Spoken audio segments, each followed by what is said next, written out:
Hello kids, welcome back to my YouTube channel kids learning step by step. आज की जो video है वो भी है रिलेटेड टू शेप्स, और इससे पहले की जो मैंने वीडियो डाली थी वो भी मैंने टाइप्स ऑफ शेप्स की ही डाली थी। तो उसमें मैंने आपको बताया था कि शेप्स जो होते हैं वो दो तरह के होते हैं, open shape and close shape. तो यहाँ जो वीडियो है वो उसी का पार्ट 2 है, यानी कि क्लोज शेप के बारे में आज मैं आपको बताऊंगी, जिनको प्लेन शेप्स भी बोलते हैं।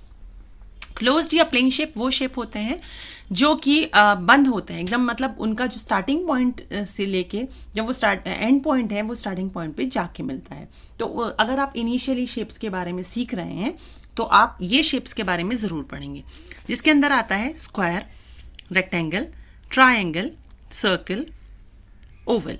तो चलिए स्टार्ट करते हैं। सबसे पहले जो शेप आपको स्क्रीन पे दिखाई दे रहा है ये शेप है स्क्वायर शेप।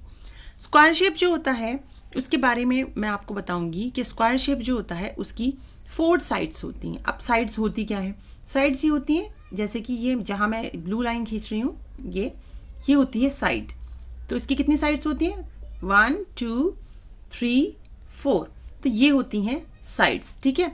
तो इसकी 4 साइड्स होती हैं स्क्वायर की, और जो साइड्स को मिलाता है, जहां साइड्स आके मिलती हैं, जैसे ये लाइन यहाँ आके यहाँ आई और ये लाइन यहाँ आई, तो जो ये कॉर्नर होता है, ठीक है, इस कॉर्नर को क्या बोलते हैं? इस कॉर्नर को बोलते हैं वर्टेक्स या फिर वर्टिसेस, ठीक है। तो स्क्वायर की कितने वर्टिसेस होते हैं? स्क्वायर के 4 वर्टिसेस होते हैं, 1 2 3 4। तो 4 साइड्स एंड 4 वर्टिसेस। अच्छा, स्क्वायर के बारे में एक बात और है कि वो ये है कि इसकी चारों साइड्स बराबर होती हैं, ऑल साइड्स आर इक्वल। अब चारों साइड्स बराबर का क्या मतलब है? अगर ये वाली लाइन 4 सेंटीमीटर की है सपोज, तो सामने जो दूसरी लाइन है वो भी 4 सेंटीमीटर की होगी, ये वाली लाइन भी 4 की होगी और ये भी 4 की होगी। यानी चारों साइड्स वाली लाइन जो होती है, ये चारों साइड्स जो होती हैं वो इक्वल होती हैं, बराबर होती हैं, ठीक है। चलिए अब इसके एग्जाम्पल्स देख लेते हैं। अब यहाँ पे स्क्रीन पे आपको दिखाई दे रहा होगा डाइस, ठीक है। डाइस आप देखिए, ये है स्क्वायर शेप का, ठीक है। और यहाँ कैरम दिखाई दे रहा है, ये कैरम भी स्क्वायर शेप का है। ब्लैक बोर्ड दिखाई दे रहा है, ब्लैक बोर्ड भी स्क्वायर शेप का है। आप अपने स्कूल में अगर देखते होंगे तो ब्लैक बोर्ड स्क्वायर का शायद ना हो, क्योंकि मोस्टली स्कूल्स में जो ब्लैक बोर्ड होते हैं वो रेक्टेंगुलर शेप के होते हैं, लेकिन यहाँ स्क्रीन पे जो दिखाई दे रहा है वो है स्क्वायर शेप का। उसके बाद ये ब्रेड देखिएगा, ब्रेड भी स्क्वायर शेप की है। विंडो यानी खिड़की किसी की यहाँ पे रेक्टेंगल शेप की भी होती है। अब तो खिड़कियां अलग अलग शेप्स की आने लगी हैं, लेकिन यहाँ पे जो दिखाई दे रही है स्क्रीन पे वो है स्क्वायर शेप की।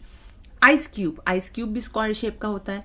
तो यानी कि जिसकी चारों साइड्स बराबर होती हैं वो होता है स्क्वायर शेप। नेक्स्ट जो शेप है वो है रेक्टेंगल वो शेप होता है कि जिसके साइड्स भी 4 होती हैं, वर्टिसेस भी 4 होते हैं, और लेकिन उसमें एक बात होती है कि उसमें जो डिफरेंट होता है वो स्क्वायर से किस वजह से डिफरेंट होता है कि उसकी जो ओपोजिट साइड्स होती हैं, ओपोजिट साइड्स उसकी जो होती हैं वो इक्वल होती हैं। स्क्वायर की चारों साइड्स इक्वल थी, इसकी ओपोजिट साइड्स इक्वल है। सबसे पहले हम देखते हैं, मैं आपको ऑलरेडी बता भी चुकी हूँ कि साइड्स क्या होती हैं। ये जो साइड्स होती हैं ये भी रेक्टेंगल की 4 होती हैं, ठीक है।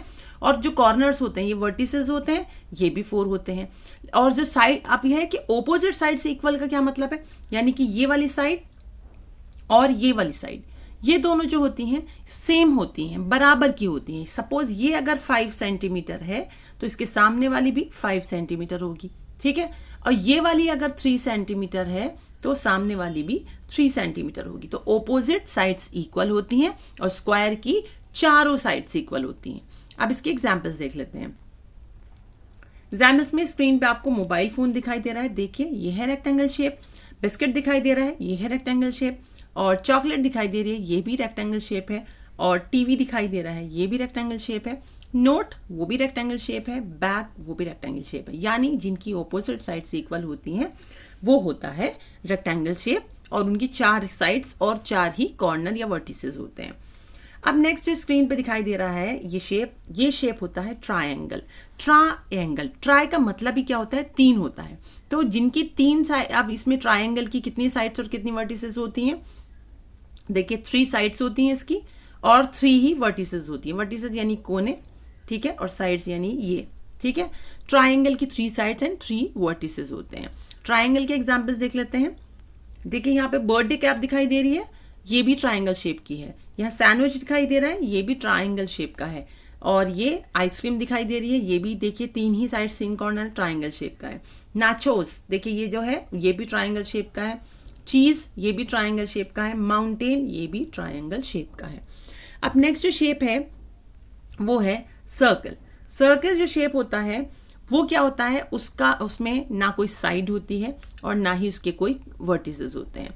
देखिए इसकी कोई साइड नहीं है, ये बस ऐसा है, कोई साइड नहीं है इसकी, और ना ही इसका कोई कोना है। तो no sides no vertices. Circle के एग्जांपल देख लेते हैं। सर्कल का यहाँ स्क्रीन पे देखिएगा, जैसे कॉइन है, ये देखिए है ना सर्कल शेप। फुल मून ये भी सर्कल शेप है। सन ये भी सर्कल शेप है। पिज्जा ये भी सर्कल शेप है। फुटबॉल ये भी सर्कल शेप है। कैंडी, बहुत सी कैंडीज भी सर्कल शेप की होती हैं। तो ये एग्जाम्पल्स देने का ये मेरा मकसद है कि कभी कभी एग्जाम में आपसे पूछ लेते हैं कि इन शेप्स के 2 या 3 एग्जाम्पल्स बताइए, या शेप इस शेप की आपने क्या चीज़ें देखी हैं। तो ये इसलिए आपको आराम से देख के याद रहेगा। नेक्स्ट शेप जो है वो है ओवल शेप। ओवल शेप जो होता है वो सर्कल से बहुत रिजेंबल करता है, बहुत मिलता है, लेकिन थोड़ा सा ओवल होता है, थोड़ा सा ऊंचा होता है। ठीक है, इधर आधर से ऊंचा होता है, लेकिन सर्कल की तरीके से ही इसकी ना कोई साइड होती है और ना ही इसका कोई कोना होता है, कि ना ही कोई वर्टिसेस होते हैं, ना ही कोई साइड, ना ही कोई वर्टिसेस होते हैं। तो इस तरीके से जो मैंने आपको ये 5 शेप्स बताए हैं, ये जो शेप्स हैं ये बेसिक होते हैं, जो आप स्टार्टिंग में जब आप शेप सीखते हो तो आप उस शेप्स के बारे में पढ़ते हो। और आपसे यही पूछा जाता है कभी कभी कि आपको एग्जाम में शेप दे दिया जाता है और उसके लिखना होता है कि कितनी साइड्स हैं इसकी और कितनी वर्टिसेस हैं इसकी। कभी कभी ऐसा भी फिल इन द ब्लैंक्स में पूछ लेते हैं कि वो कौन सा शेप है कि जिसकी मतलब साइड्स इक्वल होती हैं, 4 साइड्स इक्वल होती हैं, या फिर ये वो कौन सा शेप है जिसके ऑपोजिट साइड्स इक्वल होती हैं। तो अगर आपको इसकी नॉलेज हो जाएगी तो आप इजीली अपना पेपर अच्छे से कर पाओगे। तो आपको, मुझे उम्मीद है कि आपको मेरी वीडियो पसंद आई होगी, मैंने जो समझाया वो समझ आया होगा।